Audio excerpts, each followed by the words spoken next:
Hi, I'm Mr. eTutor, your mystery tutor here at mysterytutor.com, and welcome to video module 7-5. In this video module, I'd like to introduce you to the two types of improving sentences questions. Now don't get me wrong, both of these types look exactly the same, and most test takers don't even know that they're different things. But well-trained test takers like you and I need to know the difference between the two types of improving sentences questions. Actually, before we get into those two types, let me explain what the College Board wants you to do with improving sentences questions. In an earlier module, we've already seen that improving sentences questions are all about style. The College Board wants you to figure out which version of a given sentence the College Board thinks sounds the best. Now, you might complain that this sounds an awful lot like having to read the College Board's mind, and, at least as far as that goes, you'd be correct.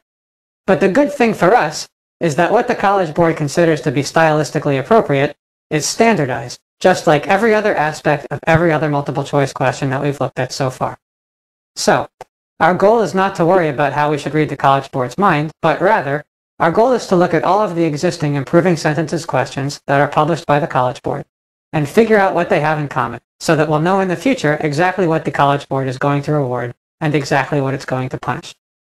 Luckily for you, I've already done this, and in the next few modules I'll be telling you exactly what they reward and exactly what they punish. And this brings me back to the two types of improving sentences questions. You see, the College Board has decided that as far as they're concerned, the best version of an English sentence is the one with the least wordiness, or the most concise sentence. A lot of tutors will tell you you need to find the least wordy sentence or the most concise version of the sentence, and that's all well and good, but the problem is that this is a pretty fuzzy concept. It's not always easy to tell which version of a sentence is the least wordy one. In the coming modules, I'll give you a way to try to quantify that, and it's very reliable. This way, you don't have to worry about whether your idea of wordiness and the College Board's idea of wordiness are the same thing.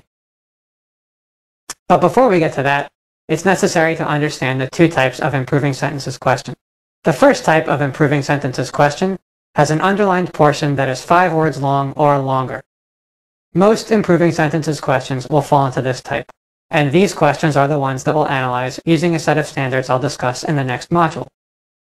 That set of standards is all about figuring out ways to strip down a given sentence and make it as concise as possible. The second type of improving sentences question has an underlined portion that is 4 words long or shorter. For these questions, the patterns that work on other questions are not appropriate. And the reason is pretty simple. When the underlined portion of the sentence is 4 words long or shorter, it's very unlikely that we'll be able to fix the sentence by taking things out of that underlined portion. If anything is wrong with the 4-word portion, we're probably going to have to add some words in to make things sound right. This is why we have one set of standards for the first set of questions and a second set of standards for the second type of question. In the next two modules, I'll show you what those standards are and when to apply them to each question type. Thanks for watching, enjoy the next two modules, and remember, it's easier than you think.